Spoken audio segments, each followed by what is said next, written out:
Good day, welcome back. Today we will discuss about listing your business on Google Business Profile. And the best part is that it is free. And once you can visit the website google.com/business and create your free business profile.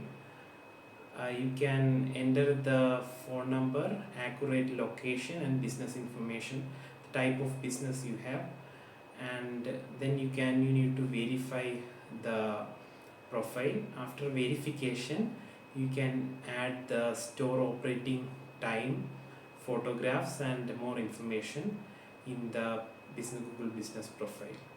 And the verification you can do through email, phone number, and postcard. The postcard method would take about more than 2 weeks. Note that your business profile will show up in the Google Maps and Google searches only once it is verified by Google. So if you still have any more doubts regarding creating a Google business profile for your listing, you can contact me in the link in the description. And also you can also create the listing from the Google Map, Android app, or website. Thank you.